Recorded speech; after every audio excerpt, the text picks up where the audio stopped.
Bossing, isang heni na napakaganda dito sa MJ. Hawak ni Madam. Ito mga boss, isa sa mga example ng golden boy dito ni Batman, mga bossing, quality. Ayan. Sanay na rin.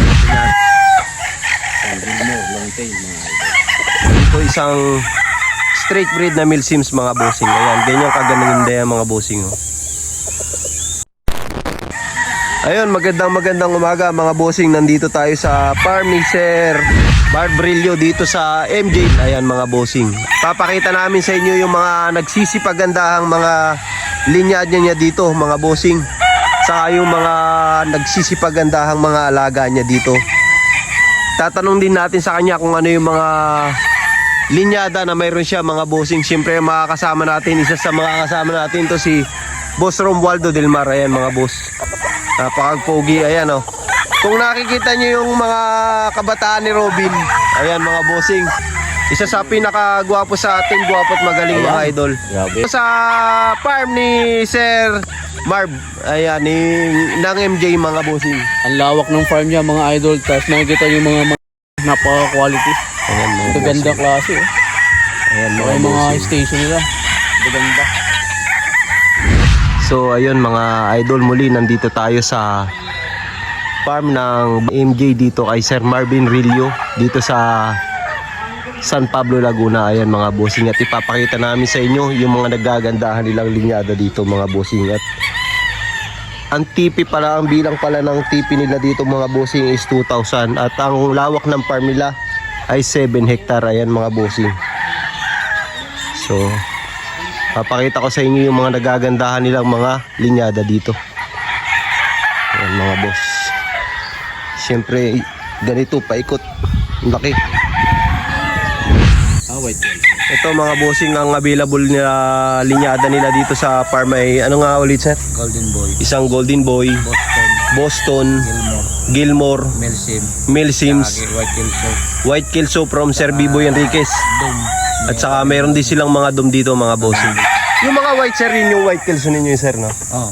Kaya pala mayroon ding mga dom dito. Ayan mga bossing. So ipapakita namin sa inyo dito mga bossing yung ilan sa kanilang mga linyada dito. Ayan mga idol. Itong maglalabas tayo ng mga sweaters natin, mga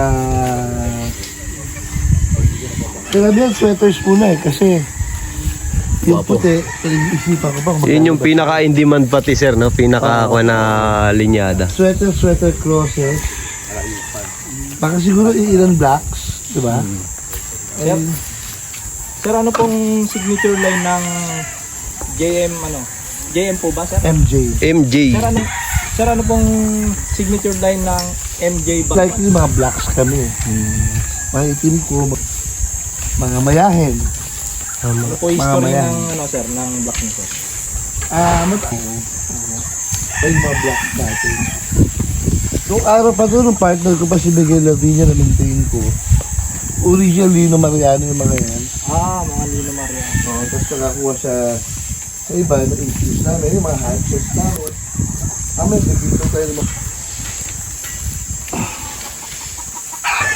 So ito mga bossing, isa sa mga golden boy ng MJ mga bossing. Quality check, sobrang ganda mga bossing. Ayan.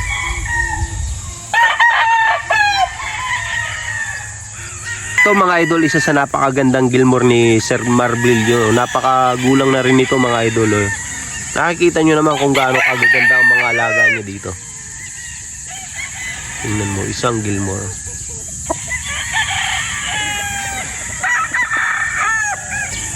Ito mga idol, isang napakaganda na ganda ng kulay niya. Ganda rin ng sukat mga bossing. Mayroon ding mga gray si Sir Marbrillo dito. Bossing, bali pupuntahan din natin yung mga breeding area doon sa kabila ng bundok na yan mga idol. Bali pupunta tayo doon mamaya. Pero ipapakita ko muna sa inyo siyempre yung nagagandahan nilang mga linyada dito mga bossing. Mayroon din si Sir napakagandang gray dito. Grabe.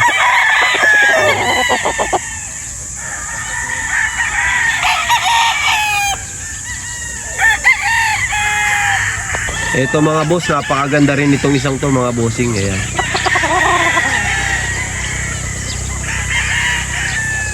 Grabe, nakakalula yung mga MG dito mga bossing. Sobrang gaganda ng mga alaga ni MG dito sir, mga bossing.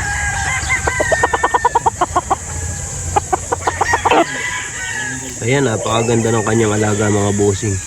Bali natsimpuhan natin, feeding time sila dito.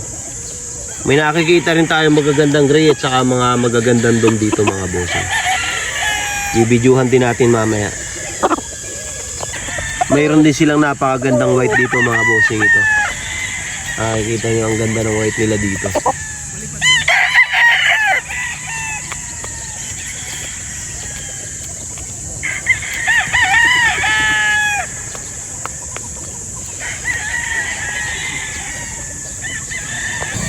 Ito mga boss, isa sa magandang alaga ni Sir MG dito mga bossing. Grabe oh.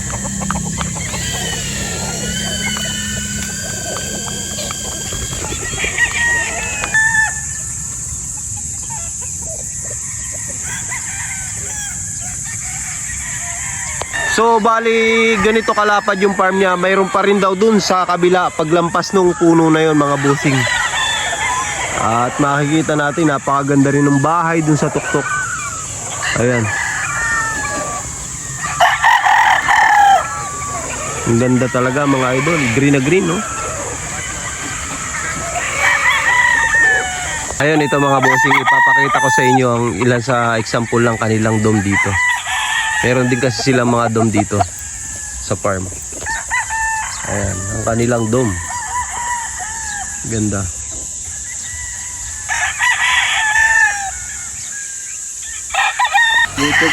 Ito mga bossing, ito isang pinakamagandang mga bossing. Isang heni na napakaganda dito sa MJ Bar. Hawak ni Madam. Baka malito kayo mga bossing kung alin ang maganda. Ayan mga bossing. Parehas yan mga bossing. Ito mga boss, isa sa mga example ng golden boy dito ni MJ bossing. Quality. Ayan. Grabe ganda.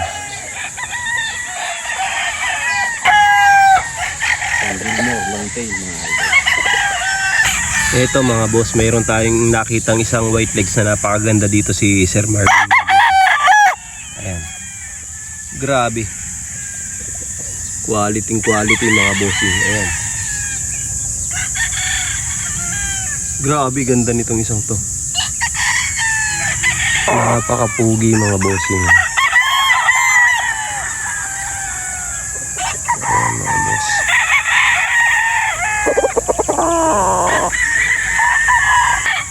Ito mga boss, mayroon ding nakita tayong kulay black dito si Sir Marv. Ayan mga bossing. Itim na itim.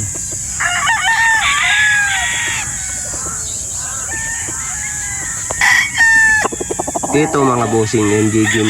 Ito sa farm pa rin ni Sir MJ mga bossing. Isang napakaganda pa rin.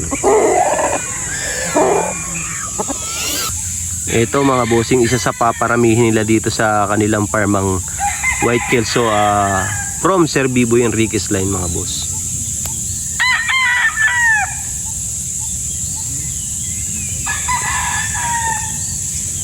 White Kelso.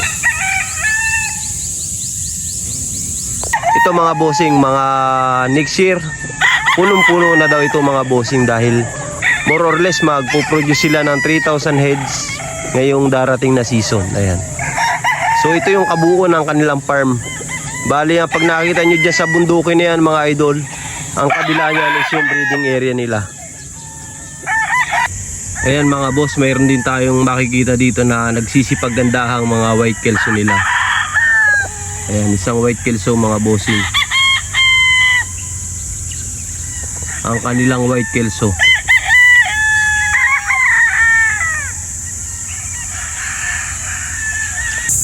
Ito mga bossing, makikita natin dito sa part na to yung kanilang mga inihahanda na pang-breeding materials mga bossing na karamihan mga inahin. Ayan mga bossing. Ayan, hanggang doon sa dulo. Bali ito na yung breeding area nila mga idol. Itong part na to. Gaganda ng mga inahin. Grabe. Ayan, kaya nakikita nyo mga bossing, may mga nakahandang materialis dyan dahil sa darating na breeding season, itong lugar na to gagawin nila itong mga range area. Ayan. Lawak hanggang doon yan sa kabila. At doon sa kabila, nandun naman yung cording area nila. So ayan mga bossing, marami na kayong aabangan na nito next year kasi magpo-produce na sila ng mahigit 3,000 mga alaga mga bossing. So ayan mga bossing, nandito tayo sa kanilang mga piniprepare para sa breeding season at magpo-produce daw sila ng more or less 3,000 plus head para sa next season mga idol. Kaya hinahanda na nila yung kanilang mga materialis dito. Ayan. Hanggang doon sa dulo yan mga idol. Ayun. Nakikita nyo naman. Siyempre nakikita ko rin mga bossing at ipapakita ko sa inyo ang ilan sa mga example ng kanilang hinahanda dito para sa breeding nila. Sa nalalapit nilang breeding ang kanilang white kelso. Ayan. Yan mga bossing, white kelso. Ito puro mga mayahin mga idol. Ito naman ang kanilang mga golden boy mga bossing. Ilan pa rin sa mga gagamitin nila. Ayan. Ang kanilang mga golden boy.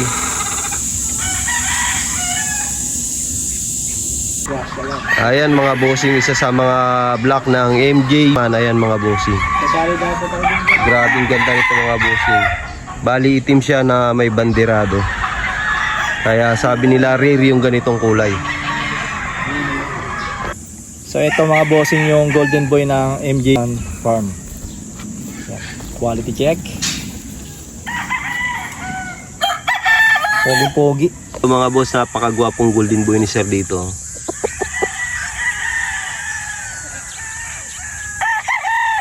Poging-pogi mga bossing.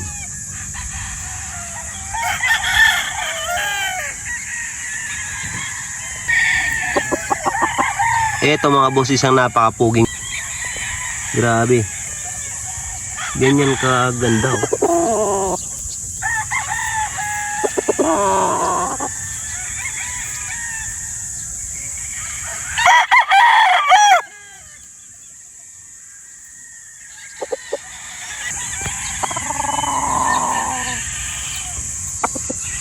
Ito mga boss, isa pa rin sa mga golden boy ni boss.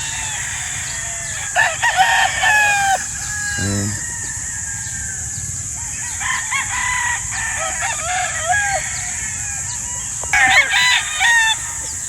So ito mga bossing, isa sa mga golden boy ni Sir Marv dito mga boss. Isang golden boy. Pakapugi. Kahit nagdadry na yung balahibo niya, pogi pa rin. So ipapakita ko pa sa inyo yung isa sa mga golden boy niya dito. Tulad nito mga boss. So ito mga boss, isa pa rin sa mga golden boy dito mga bossing. Ayan. Isang golden boy. Ganda. Ito mga bossing, ang nakikita natin isang dome pa rin mga bossing. Ang kanilang dome. So ayun, medyo mainit na mga bossing at hanggang dito na lang muna ang ating video. Ayun, sa mga nakapanood nitong ating video, syempre maraming salamat sa pagsuporta sa ating mga video mga bossing. Ayan. Hanggang sa muli mga idol.